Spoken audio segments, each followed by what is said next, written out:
What's up, everyone, and welcome to another episode of Variant the Podcast. Now, we have some cool stuff to talk about today. Yes. Jason Fabok and Jeff Johns gave us a release date for their Three Jokers storyline. Finally. Spider-Man Noir, he's got a new miniseries that's just launched. We got some Star Wars news. Yes.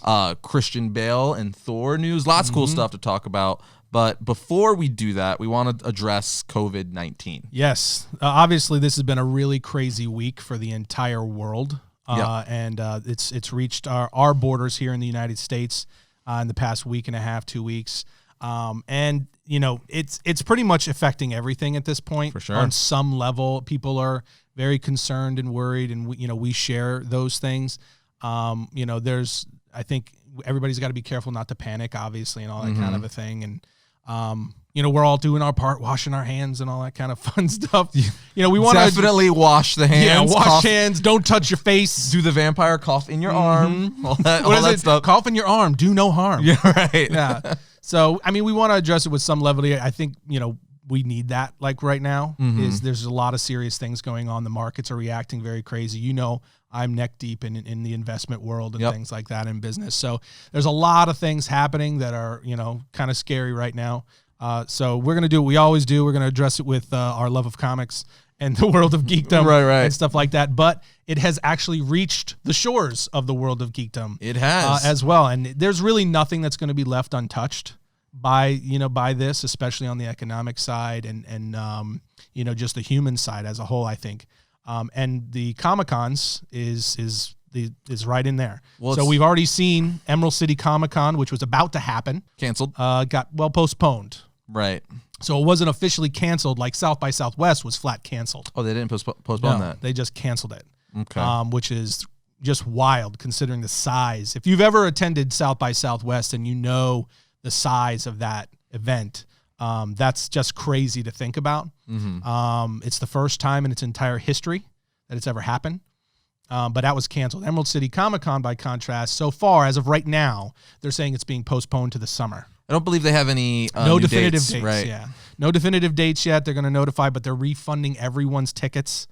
They're saying it could take up to 30 days for people to get their tickets or their refunds back because of the sheer volume. So, that alone is kind of going to reset things, because now that means, if they're giving refunds, that means you no longer have a ticket or table or all that stuff. Exactly for, right. For the con. So everyone's going to have to rebuy their tables, right. Their tickets, their passes, and all that. So that's I think Emerald City Comic-Con, it's top 5 biggest cons in the country. So I believe it's in the 4th position or somewhere. It's around there, yeah. So that's a pretty big one. Yeah. That's a big one. And our good friend of the show and personal friend of mine, Comic Tom. Yep.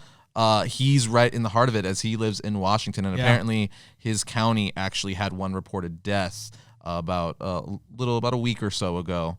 And so if you guys follow him on social media and stuff like that, that he's fine. It's life is continuing stuff. Sure. I don't think anyone should panic and all that stuff, Not but it's just, when it hits especially close to home like that, you just have to be, very alert, very cautious of everything. Yeah, it's like anything, it's the unknown. Right. Like right now we're in a position where there's not a lot of certainty as far as what the virus is, what is going to be the way that it's going to need to be handled, as far as, there's a lot of people being quarantined. And, anytime you hear words like quarantine or pandemic, it's scary, and unless there's enough information where we can get some definitives and it allows us to kind of digest information so we know, okay, this is this and that's that and things are going to be fine, that uncertainty is what is really causing a lot of the worry. And so I'm hoping, and I think everyone should be hopeful, that we're going to get more information here in the coming weeks, and it's going to calm everything down on that side. But there are economic impacts and impacts to pretty much every aspect of our lives. That's why the CDC came out, last week, and they said, everyone just needs to calmly be prepared for this to impact your life on some level. I'm very curious to see how, this is going to affect all areas of life. But, we talk about comics here on the show. So, and it is affecting, the Comic-Con circuit right now. Right. So even before Emerald City Comic-Con officially postponed, DC Comics and Dark Horse pulled the plug. They said that DC said they will not be going to any convention for all of March. Future, For all of March, and I would imagine, depending on how things are going with the virus, that would be extended, or they'll just lift the postponing, if you will. But we have lots of more. We're kind of in the heart of con season right now. We just got into con season. So C2E2 just passed. Emerald City Comic Con just got postponed. We got Dallas Comic Con coming up end of March. As of now, it is still on, but Emerald City didn't postpone until like a day before, and that's smart. Right. It's like I know people that had cruises booked and things like that for this coming month. Toward the end of this month. And they waited till the last minute to cancel. I think that's the smart way to go. Just be calm, watch how things play out. And, I think it'll be the same thing with the cons. Like, they have to kind of wait to see, how are things going to go and what are going to be the recommendations of the CDC and stuff like that. So many wheels turning, and they prep these out, you know. And the other thing too, these are lots of big companies weighing the economic and fallout of it, not just from their pockets, but the amount of people they're employing for sure for these events. I mean, there's a lot of different people that are getting bringing home food for their families. That's reliant on events like that. So they have to be sensitive to that and watch to see, because a lot of time and money has already been invested in cons like Emerald City, that they're like literally come right up to the dates. That is an interesting point to bring up, because obviously I follow lots of artists and writers on Twitter and social media and stuff like that. And, there's a lot of artists that make the bulk of their money from cons because they sell original art. A lot of these famous artists, J. Scott Campbell and stuff, an original piece of his art is probably like $1,000. Right. That's a big chunk of money. So a lot of these artists, since they own the original art and they do sketches and stuff like that, they make a lot of their money at cons. Exactly. I would even go to say some of them make half to most of their money at cons. So that it's affecting everything, and we don't know. Like you said, the people who are running the cons, whether it's ReedPop or Comic-Con International, they have to weigh everything, because postponing the con, also means that now these people are going to be losing a lot of money that weekend. But it's just a mess right now, and I'm very curious to see how it's going to play out, because San Diego Comic-Con is about 3 months. It's in July. It's in July. So if things things could get better. I would hope things are going to get a lot better by then. But if things are just the same, or, God forbid they're worse, then you're talking about canceling literally the biggest pop culture convention of the year. Yeah. So that's mainly Hollywood now. So that's taking a hit from. That's a big one. That'd be a massive one. It falls into the category of, obviously, and this should go without saying, but we're going to say it anyway. Obviously, the human element is always the most important. For sure. Safety, people's health, 100%. Their welfare, that is priority number one in all cases and situations. But there are realities that come along with, taking steps to make sure that's shored up. You know what I mean? And so, like, in cases like Emerald City or South by that just flat canceled, there are kind of, there's kind of like spider web effects to when events like that happen, a major cancellation of an event like that, where, like you said, where in the case of, the cons, these artists and creators who make a bulk of their income, but it's not even just the artists and the creators, it's everyone who works those cons, in the comic book and, industry and in the world of geekdom.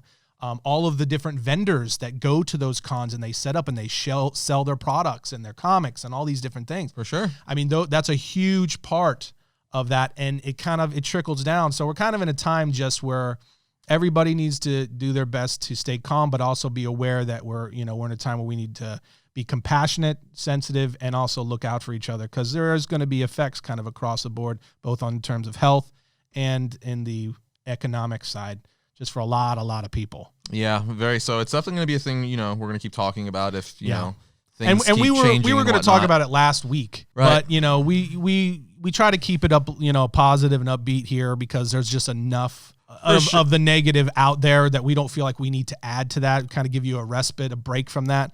But now this has become such a loud major issue, not just in the world of comics and geekdom, but around the world, that, we definitely want to keep you guys posted and talk about it, and it's something we're all dealing with. For sure. And it's definitely hitting, for what we do, close to home, in the sense Very that, much now so, it's literally affecting stuff we talk about and, conventions we attend. Yeah. So, we definitely are going to keep on this and keep you guys up to date. Yeah, we'll be watching Dallas very closely. For sure. I'm very curious to see what they're going to be doing. But like you said, we try not to, talk about that stuff because I know even me personally, I'm like this is supposed to be an escape. Comic books or fiction, so it's like I don't want to talk about all that crap. It's like it's supposed to be all the fun times, but when it gets this crazy, you have to at least address it. Yeah, for sure.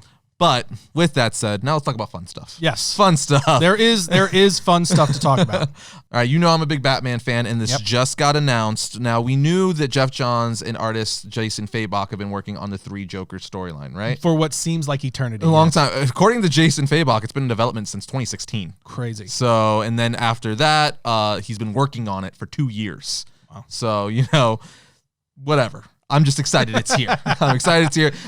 Take all the time you need because as long as it's a good product, I'd rather them work out all the kinks and stuff as long as it's good. And I'm sure it's going to be because Jeff Johns is a master and Jason Fabok is one of my favorite artists right now. And they definitely took their time. They did. So, as long as that was to make sure that the story was right, do what you got to do. For sure. But now we have a release date. The official release date for issue 1 is June 17th, 2020. It's like an early birthday gift for you. It is an early birthday gift. I think they knew. They did. It's going to be released on DC's Black Label imprint. So I would imagine that means it's not going to be in continuity. I don't know. The Black Label thing is kind of like odd with me right now in the sense that I don't necessarily feel like I fully understand it because I feel like some stuff is in continuity. Most of the stuff isn't in continuity, so I don't know where. Kind of like a lot of things with DC right now, things seem like in flux, and things are kind of changing. Almost like every other month right now. So I'm just excited for it, though. It's going to be a 3-issue miniseries. I'm not sure if they're going to be. It's Black Label, so I'd imagine it is going to be prestige format in the sense where it's going to be nicer paper, probably those magazine bigger type books, right? And maybe more pages. Maybe it's like a 48. Page giant or something like that. Interesting that it's only 3 issues. I mean, cool because it's 3 Jokers, so like 1 per Joker. But interesting that it's only 3 issues. And even more interesting than that, the thing that I found a little odd about it being under Black Label is that the 3 Jokers concept was introduced into the main DC continuity originally. But that's kind of kind of to my point where like some stuff seems like it's in continuity, some stuff seems like it's not in continuity, like Greg Capullo and Scott Snyder's conclusion to their Batman run was also done under Black Label, where it kind of wrapped up their Batman run. So, but that kind of tied into all their previous Batman stuff, which was done in DC, main DC continuity. So I don't know if this 3 Joker thing, since the with whole 5G stuff going, if they decided to take it out of the continuity or it is in continuity. It's kind of like we're gonna have to wait and see. Yeah, yeah. It's very interesting because they just released Strange Adventures issue 1. Correct. Yeah. Just recently, and that's kind of different. I'm very much with you. I'm not sure what they're doing with Black Label, and and if it's just one-off stories and they're individual, and that's kind of what it seems like so far. Yeah. That's totally cool. I mean, the stories are decent. They're a little bit like Strange Adventures. I read it. Have you read it? I have not. I haven't read it yet. So I won't say anything then. But it was. I was like, well, this is good. It's interesting.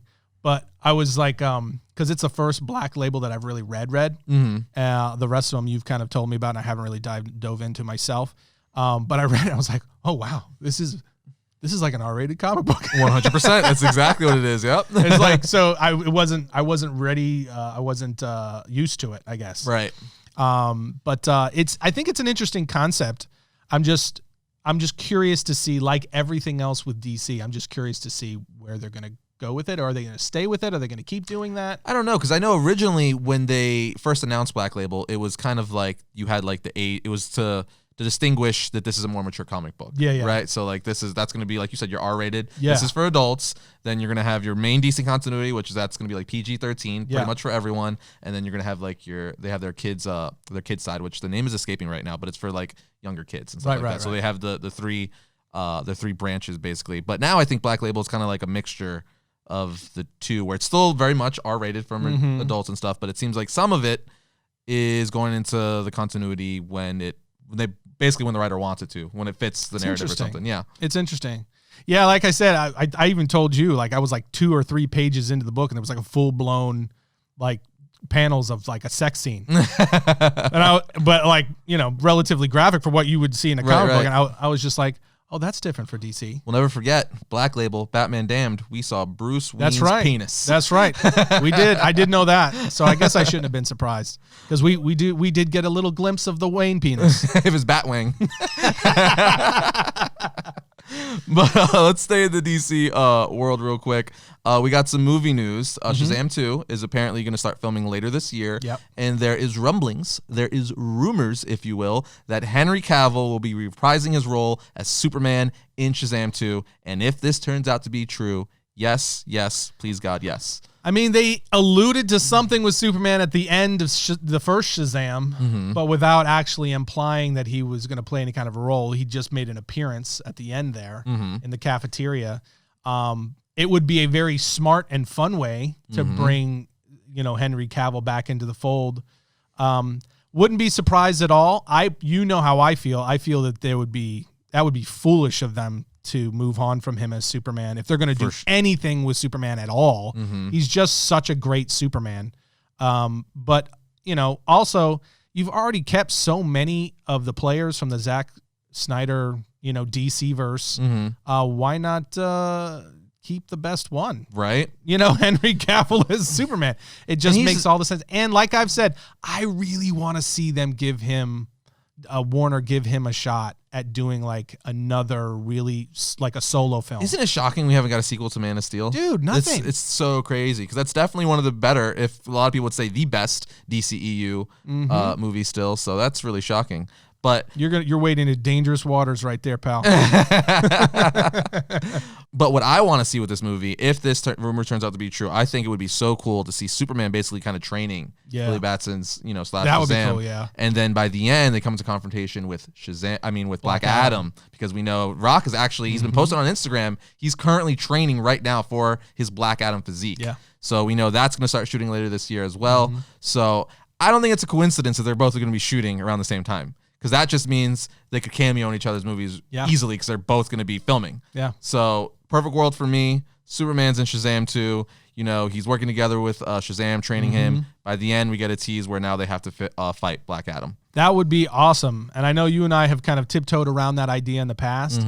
That would be amazing. And also all the sense in the world, because we actually have gotten stories in recent years where Shazam and Superman, team up to go head-to-head against Black Adam. So I would both think that's amazing and also kind of needed. You know what I mean? That would be such a cool brawl to see. Yeah, oh my man. gosh. I mean, I feel like the DC films, like that's one of the things they're really missing is that kind of big epic showdown. That spectacle, right? Yeah, the spectacle side. We thought we were really going to get it with Batman v Superman, and we got a little bit of it. But, it just didn't go the way a lot of people anticipated. And then Justice League, we all know we don't need to go down that road.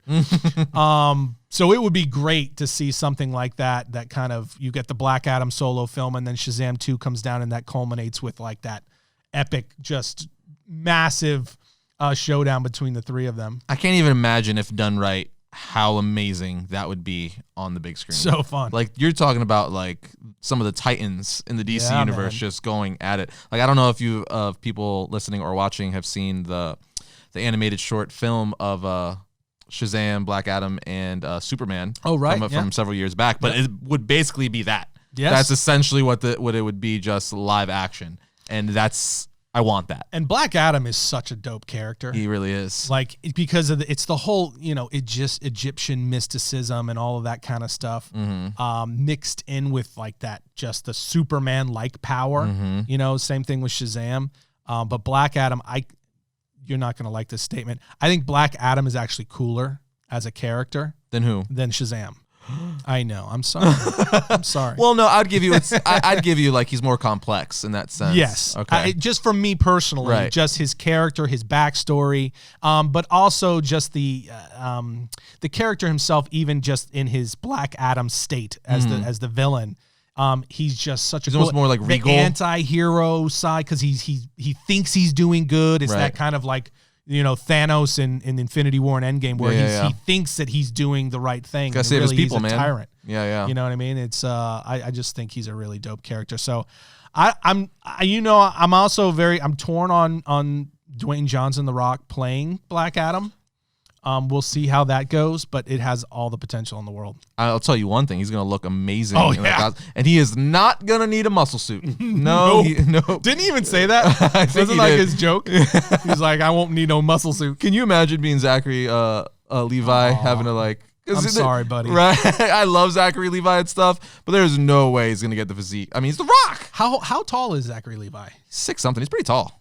And I know he's taller, but I mean, The Rock is like 6'4", 6'5", isn't he? Oh, I don't know if he's as tall as... I don't know. That's a good question. I think Zachary Levi, if I remember correctly, he's like 6'3". I mean, no matter how you slice it, The Rock is just a mountain of a man. He is. I mean, he's huge. like, our current like Arnold Schwarzenegger. Yeah. You So know he's what going I mean? to dwarf almost anybody. Right. It's like not a fair comparison because he's like the most jacked actor in Hollywood right now. No joke. So, but yeah, that's going to be, if that happens, that's going to be tons of fun. for sure. And again, it's going to be filming. What's crazy is we're apparently going to get a teaser trailer for the Batman, hopefully around summer this year, and then all these other DC movies are going to start filming at the same time. So the DC universe, they're full steam ahead. They may not know what exact We don't know what direction that is, they don't but know. they're moving forward. Yeah.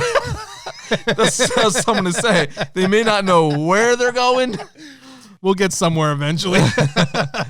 But let's move along. We got some Star Wars news. Now, obviously, you're the bigger Star Wars fan here, so you've been following this High Republic stuff that's been coming out. You were laughing at me because when it first dropped, I kind of fell into like a little bit of a rabbit hole of like, I want to know, like, what are they doing here?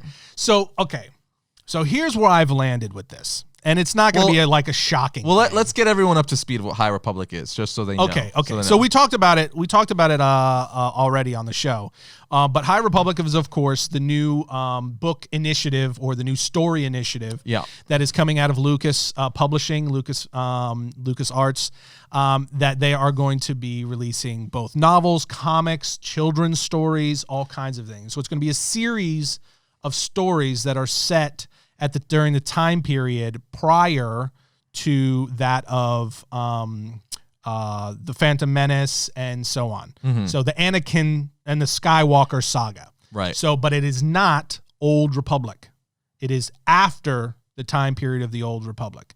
So they're creating a whole new time period in a way. Now, some of it did exist. Isn't this supposed to be like the Jedi's at like their height? Essentially, like they are like basically the full-on peacekeepers. This is where they're at their peak, to where they're even talking about we might even be getting like a young Yoda, that would like be a dope. Younger Yoda in his prime. We saw storyboards of that. If you watch the trailer, there's like a frame or two where someone stopped little it. Hints of something. Yeah, you see like a little young Yoda or maybe the child. It looks something like that. Yeah, it could be. Right. And they're clearly moving things in a direction when it comes to Yoda. There's a reason they introduced Baby Yoda. For sure. Right? And so the creatives behind the scenes are saying, okay, this is wildly popular. How can we kind of exploit that? But the time frame is off. It is. So, because Mandalorian's way in the future. For sure, yeah. Where the child is. And so it wouldn't be the same character as in the High Republic, but it might be in his lineage. Right? So we don't know what that's going to do. But the main thing is this. And again, this probably isn't going to be like a shocking statement, for some people, but it is definitely looking like the High Republic is the next phase for Star Wars, like completely. So not just we're releasing a new line of books and comics. This appears to be a line-wide, the next stage of Star Wars at Lucasfilm. As where like we had the conclusion of the Skywalker saga, this is going to be the new saga of sorts. It very much seems like they are bringing together, because they've built out an entire story group to surround this thing. And now with the conclusion of the Skywalker saga, it very much looks like they're saying, okay, we are moving on. The Skywalker saga is over. It's done. And they are building a sort of, in a way, they're building a whole new Star Wars. From the ingredients that they have built over the years. Right. So they're going to be pulling from Legends. They're going to be pulling some from the current canon. And they're going to create kind of a whole new Star Wars universe with brand new characters, some that are tied to characters that we already know, but they will be new in and of themselves. That sounds cool and all. It does. But me personally, I've been wanting the Old Republic. Yes. Because as do many. Because there is just so many stories and characters to pull from. And most of the success that Star Wars has been seen as of late has been from revisiting and telling stories from the past. The Mandalorian, Rogue One. Right. So, what else? We have the Clone Wars and stuff Yes. On Disney Plus and all that stuff. So you would think that they're like, oh, we also have this Old Republic, which is widely popular. We have toys, we have video games, we have several Legends books. The history and stories are all there. Let's just tell them in different ways now on on Disney Plus or in the theaters, and introduce characters like Darth Bane, Malgus, Revan, all that stuff.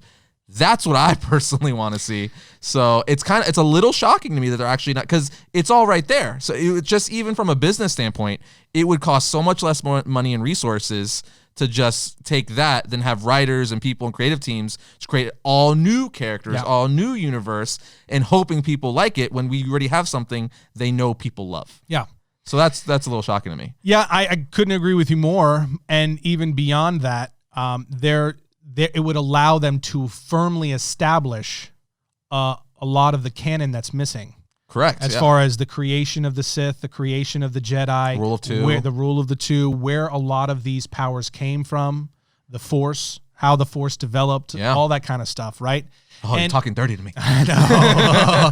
But so it would allow a lot of that to get fleshed out in canon. Yeah.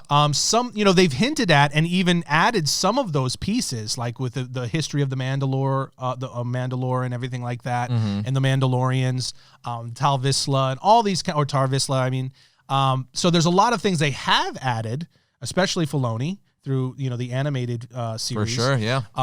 So there's a lot that they have added, but there's a lot untouched. There's a lot that has not been clarified. And this is what it seems like to me. I really think that the reason that we're doing High Republic and not Old Republic is because like you said, as far as a business decision, something that would be immediately popular and would guarantee to just be blockbuster, especially if done right. Yep. Would be Old Republic. Easy.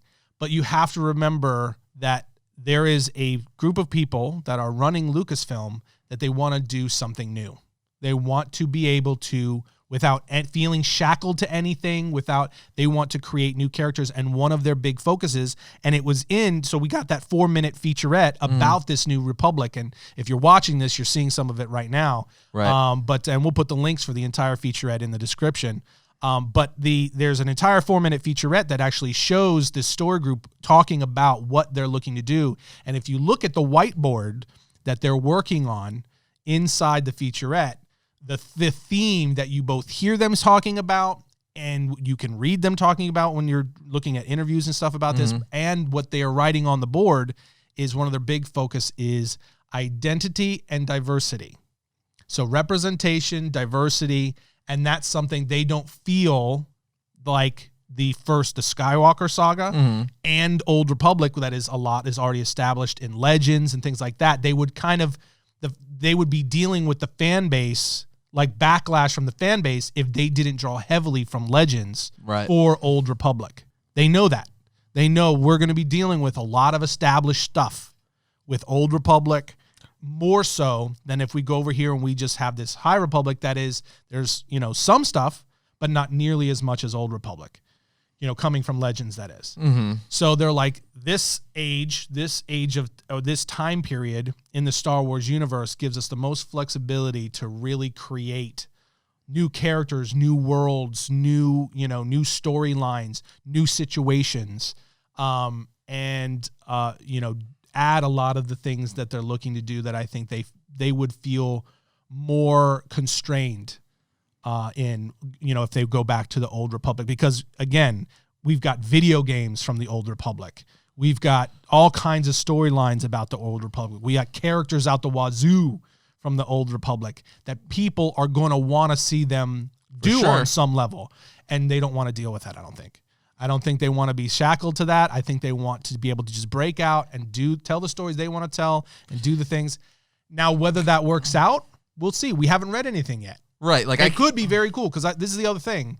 And I showed you, like, on the whiteboard that they have in that 4-minute featurette, they've got some really cool ideas listed on there too. I mean, one of them is dinosaurs, but other things like, like relic keepers or relic hunters. There's definitely some cool stuff that seems like they're going to be introducing. It's just coming from a fan perspective, especially just ending, the Skywalker saga, which was very mixed. Had very mixed feelings amongst fans, to say the least. Yeah. Right? So coming off that, I feel like the consensus now, you don't really even hear about it much anywhere. It seems like a lot of the Star Wars fan base is just like, let's move on. Yeah. Love it or hate it, let's move on. So having success with Mandalorian and stuff like that, which was a new story, it was completely, new story, Mandalorian, but it was still tied to the past, which I'm assuming High Republic is probably going to be as well.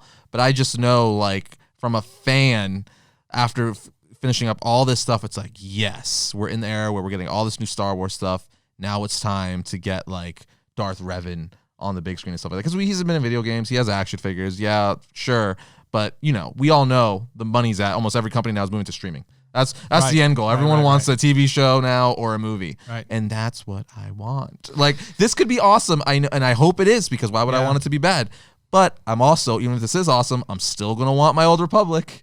So it's like they're just delaying the inevitable. I honestly, maybe during the High Republic series and the kind of this new age of the High Republic, maybe they'll use that to tell and fill in some of the blanks of things that are in the Old Republic. I know I keep getting confused. I'm saying old or high. Yeah, but if based on what it looks like, if they roll this out and this becomes kind of the line-wide future of Star Wars, I don't know when we would get Old Republic, because they're not going to do them at the same time. That's a little. I think that's the fan in me is a little frustrated, just because I know like it's going to be a long. Like, I'm going to be like 50 now by the time I get some Old Republic stuff. Yeah, there's no doubt. And, I said last time we talked about it that I would have preferred to see would them to go and, now go backwards and start in the Old Republic and then go chronologically through the High Republic. Now, this is just all books, because I know Marvel Comics, Charles Soule is doing books. Well, it's books, comics, coming through Marvel.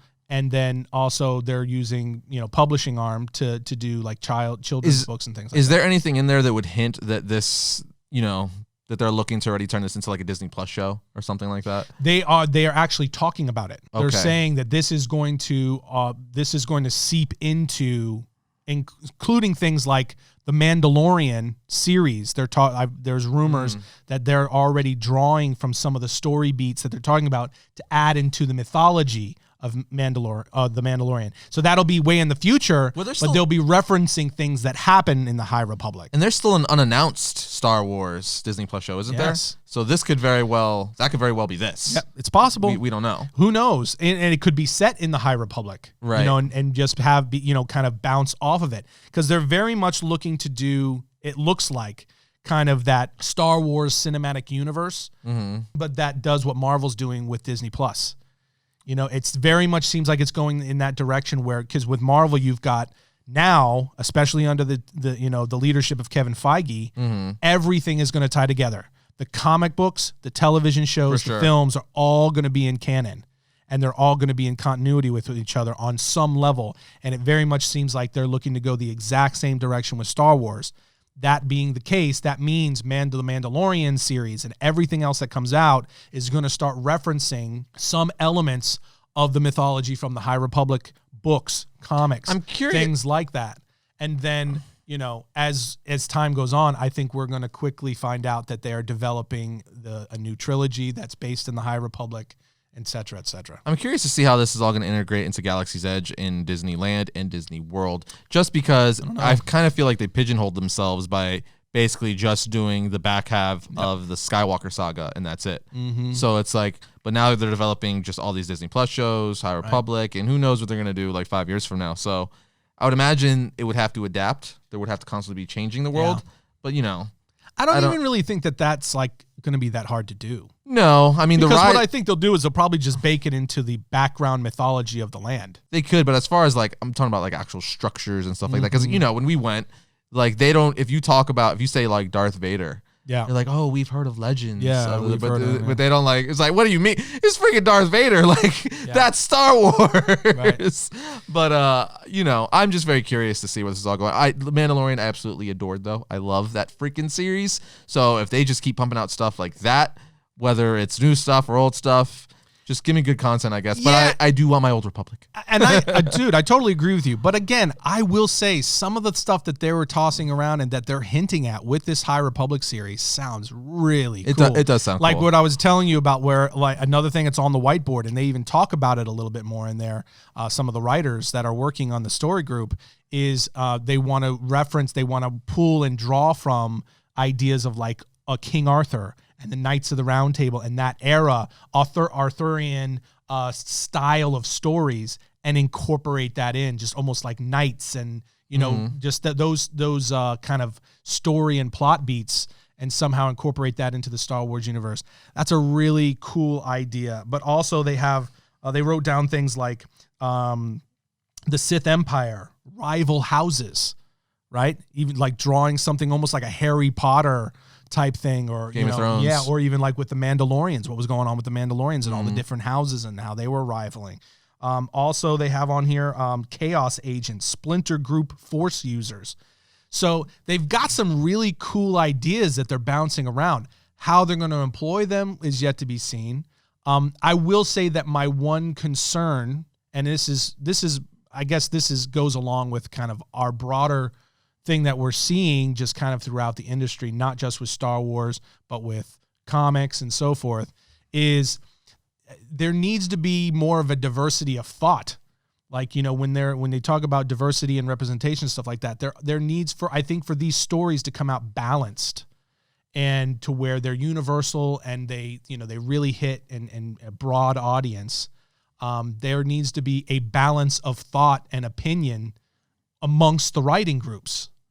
And I don't know if that's there or not. I don't know if they have that. If they do, then I think we're, along with some of these very cool ideas, I think we could get some really cool Star Wars stuff in the future. But regardless, this very much does seem like the High Republic very much does seem like it's going to be the future of Star Wars. Yeah, I guess only time will tell. Although I will be reading the Marvel books though, because Charles Soule is, he's a great writer. He's a great writer, so I'm going to be checking it out. He's been doing a lot of Star Wars stuff lately. It seems like that's almost like his wheelhouse right now. As of the last 2 years or so, it's like him and Greg Pak have been doing a lot of Star Wars stuff. But I think even Soule more so, because he was on it before.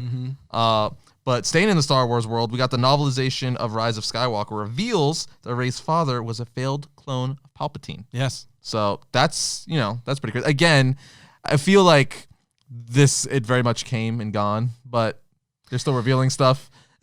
Yeah, there was a couple things that came out about that. Like it also came out in that same the novelization. It also revealed that the kiss between Rey and Kylo Ren at the end there was apparently, or it implied that it was non-romantic in nature. How so? That it was a kiss of gratitude.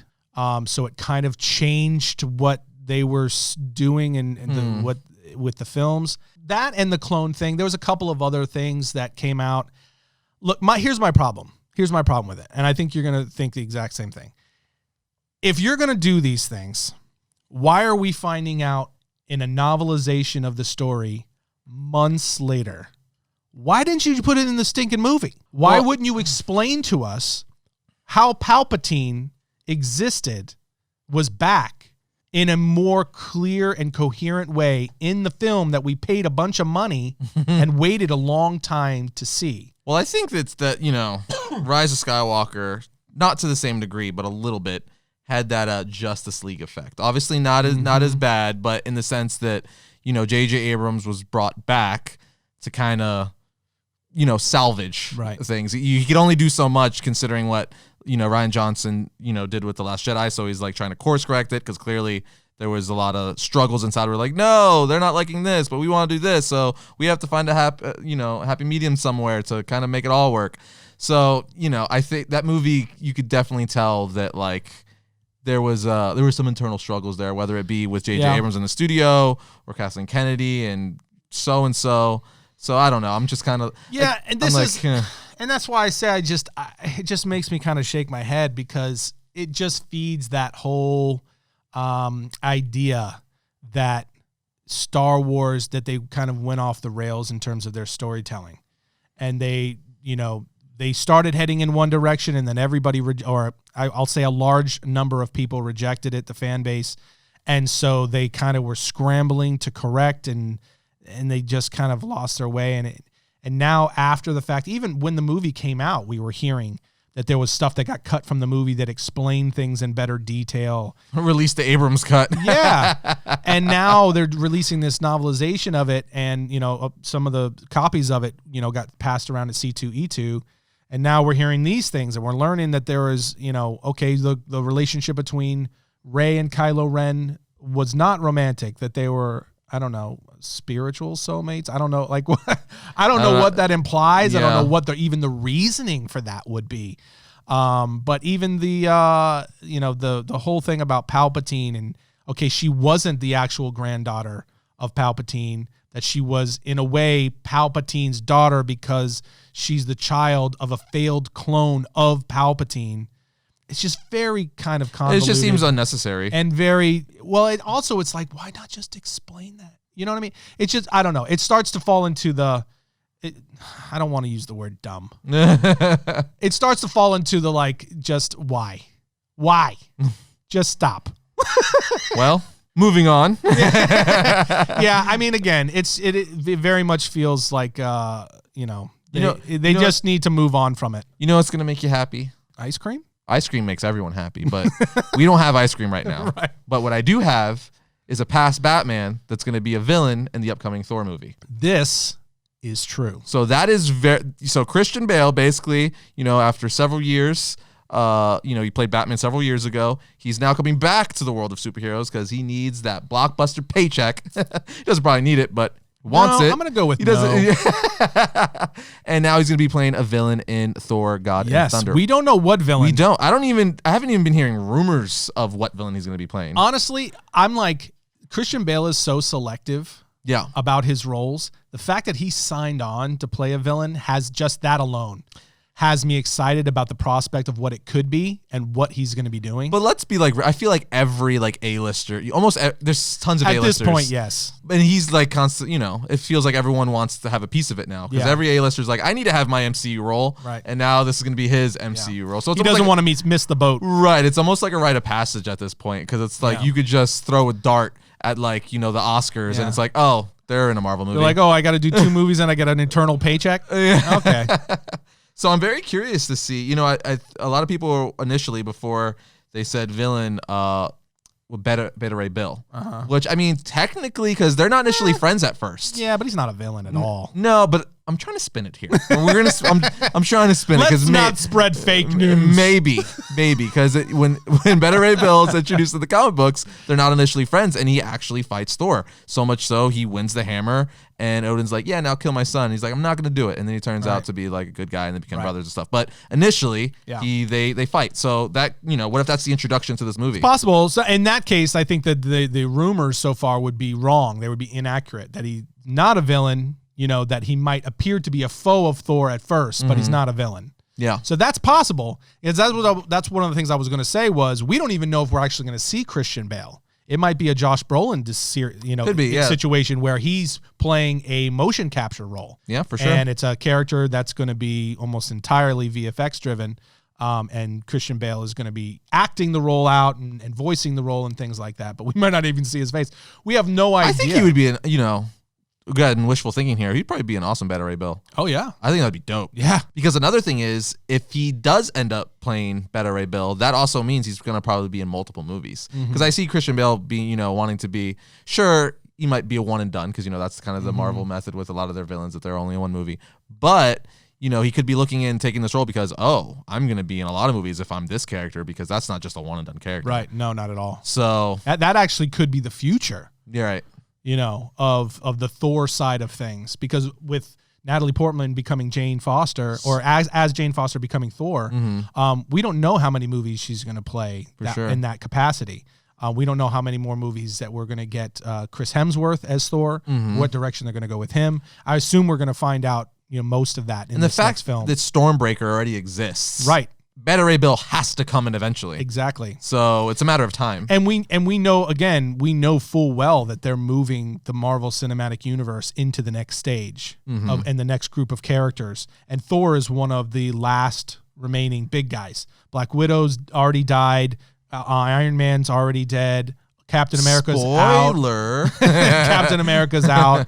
I mean, on and on. And so they're moving on from that. So Thor is kind of next in line to see him kind of like, ease out of the picture. But even though it's funny because, Black Widow dead and stuff, but she's got a movie coming out May 1st. Just kidding. But speaking of dead, Loki's dead, and he has a Disney Plus series coming out. Yeah. And we have set photos of it. He's in a detective outfit. Yeah, which we talked about it. That was really weird for me. Really? Yeah, because the images, the leaked image that are coming out, it looks like a new detective series, like True Detective on HBO. Very curious to see, what's going on in that. And even the rumors we got earlier late last year, actually, of, I guess, a female playing Loki at one point in the show.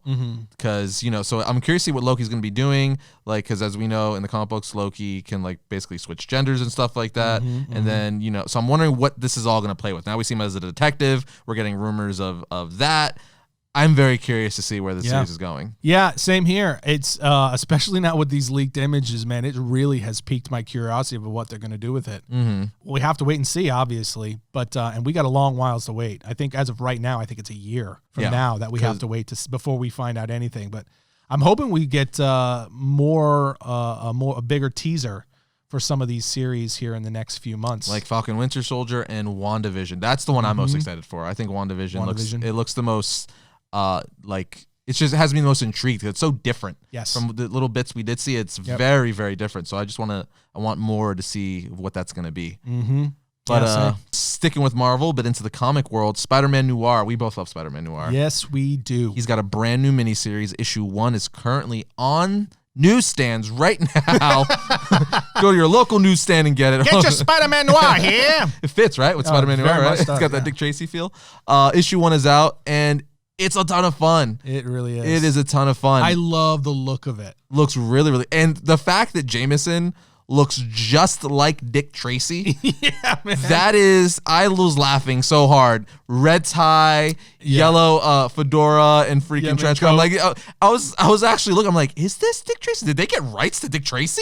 What is Marvel literally buying everything? Such a fun ad, such a fun idea. Because when we did our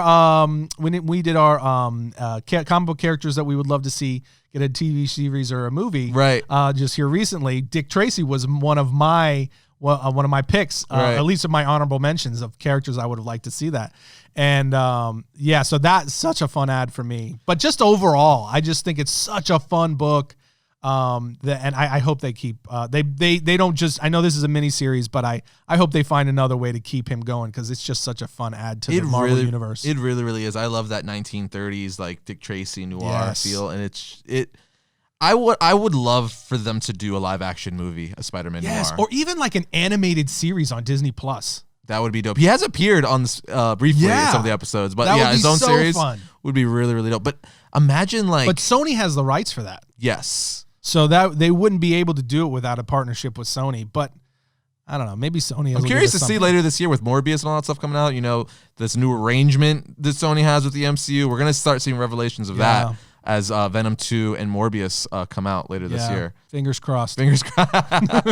But the comic is a ton of fun, and I'm really excited to see it continue to roll out. For sure. Issue 1 is out now, so if you guys like Spider-Man Noir, whether you like him from Into the Spider-Verse or just from his original comic series, Issue 1, it's a perfect jumping on point. Get on it now. Absolutely. And let us know if you'd like to see us do an origin or even a pull list episode on that, and we might on throw the new that series. On the new series, and we'll put that in the consideration box. But that's gonna bring today's podcast to a close. We talked about lots of fun things. It is so much fun. But with that said, guys, we'll see you next time when we talk about all things comics.